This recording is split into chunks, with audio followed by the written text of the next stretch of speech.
Well, last year the Dodgers had Matt Kemp's return. This year they have Russell Martin back in a Dodger jersey.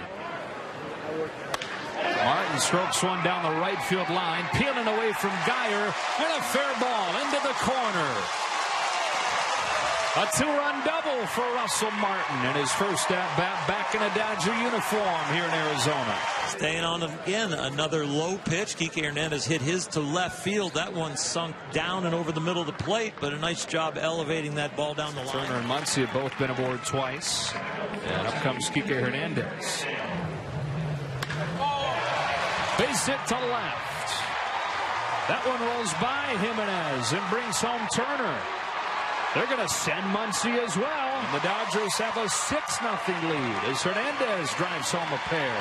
I can wait on the bat as long as the guy has a glove, and we have waited on Kike's bat, and I think we are going to be glad because he could play all over the field and play such good defense. Joc Pederson leading it off, getting his third at-bat of the day, and probably his last. He has struck out and fly to center. And there's a fly ball to right field, well on its way. The first spring training home run of the season for the Dodgers, struck by Joc Pederson. And there was no doubt about that shot. It's 400 and something, and there was a whole lot of something. The Dodgers now lead it 7-1.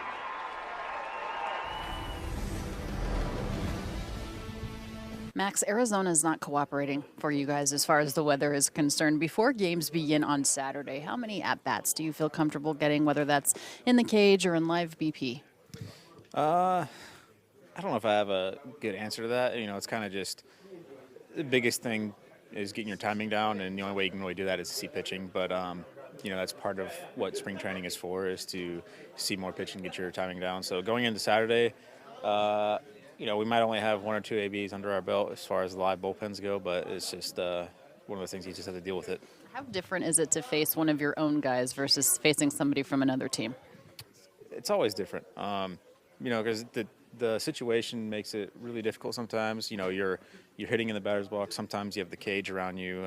You know, there's an L screen out there a lot of times. So it's just like a lot of conditions make it seem very odd. So you kind of don't get that like adrenaline rush when it goes for it. But there's also the fact that if you get a hit off that guy, you get to rub it in their face. Or if they strike you out, you know, they're kind of like, hey, remember the other day, you know?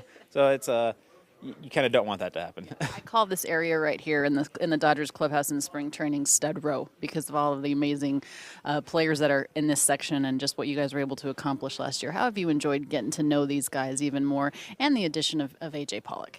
It's been great. You know, everyone in this clubhouse is awesome guys, and you know, I said it all last year when I got brought up. They welcomed me in like I was been there the whole year, and I feel like that's part of the reason why I had some success. Is, you know, they do a good job of creating a comfortable clubhouse environment, and it's the same this year. Nothing's changed. I remember last year when I had the first opportunity to speak with you by the six-pack out by the bullpen, of just getting to know you a little bit and what a difference 365 days make. How much more comfortable do you feel entering this spring training than perhaps last?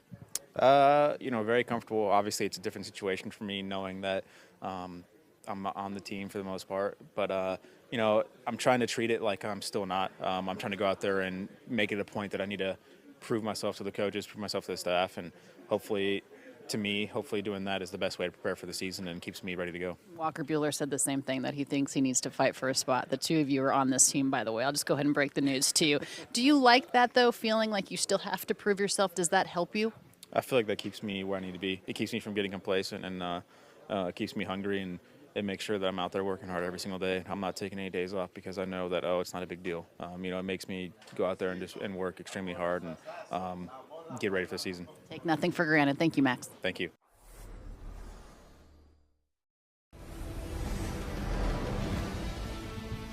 What made you want to kind of scale back a couple of days?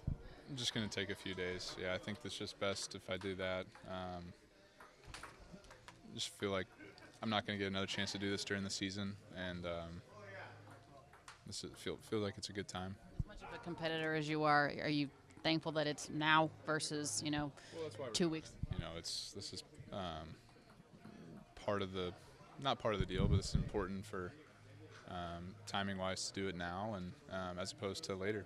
How much is it because you know your body better today than you would have, let's say, 5 years ago? I don't know. I really don't. But just gonna just take these days and hopefully be playing catch by, if not this weekend, by first of next week. Yeah. A suggestion, or did you volunteer that maybe that'd be a good idea? Group effort. Group effort. Yeah, for sure.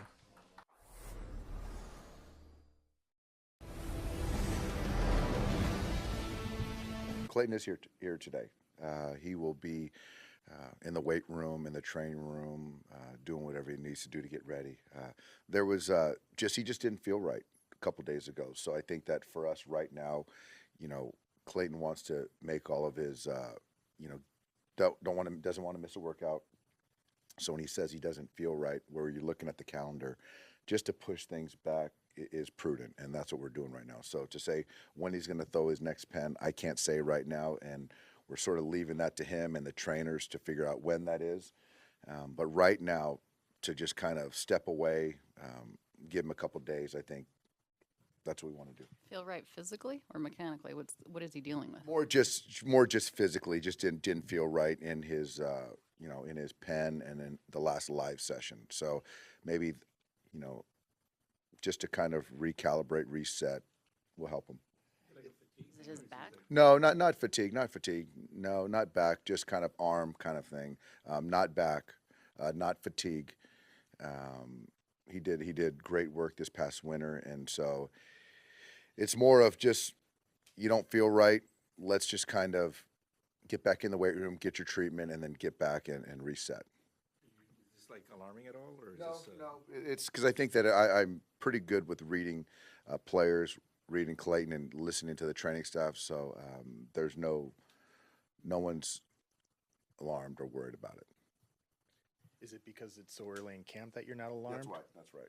Because there's plenty of time for him to get his pens in and to build up. Is this some of the same symptoms you saw leading up to last year when he had to go on the DL with the shoulder? Or No, nothing like that. Nothing like that. No.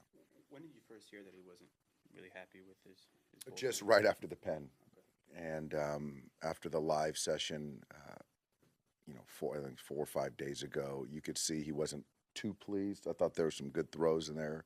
A ball was coming out good, and the same thing for the pen a few days ago. But for him, he holds himself to a high standard, and he really wasn't pleased how he felt.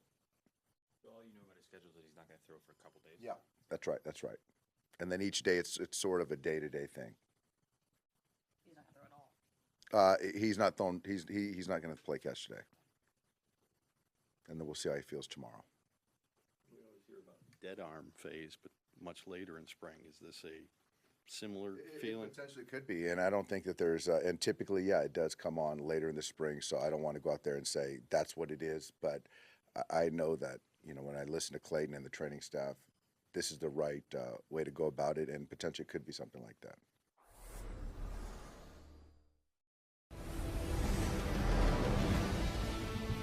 Dave, how does the weather? How is it affecting the next 2 days for you guys as far as workouts? Right now, we plan on being out there, obviously, position players, some live BP, but Stripling and Myatt are still going to try to get them out there to throw on the field. Maybe have some hitters stand in. If that doesn't work out, the rain doesn't cooperate, we'll just have them throw bullpens inside. But right now, as far as appreciating how much we have of a spring, not too big of a setback. Looks like you've had some pitchers listed for Saturday and Sunday pens and workouts. None of the main starters going in either of those games, and when will Clayton and Walker throw their first Cactus League game? That remains to be seen. We don't have them scheduled yet. They've obviously walked through a pen yesterday, as did Clayton. We'll see how they come out of it, and then we'll go from there. Corey and Justin both off yesterday. Were those scheduled days off, and how many of those will there be throughout spring for certain guys? Certain guys, Corey and JT scheduled days off, and it's kind of, we have it planned out for those guys, and each guy is going to be a little bit different, whether it be a JT or a Pollock, Cody, Corey, and I'm going to get with each one of those guys individually and give them ample time. What did you think of Walker's first pen in the spring yesterday? I thought the ball was coming out good. Execution, not where he would like it to be and where it's going to be. on all of his pitches, whether the fastball command, the breaking ball had good shape to it. The change was okay. But that was his first pen in a while, so he's fine. He'll be fine. Finally, Urias's live BP. What did you see from the young one? He was, he's very fascinating. He's just got maturity beyond his age, and just the way he commands the mound and understands his pitch mix and what he wants to do. Fastball to both sides of the plate, the changeup, the breaking ball. So, he just got great composure.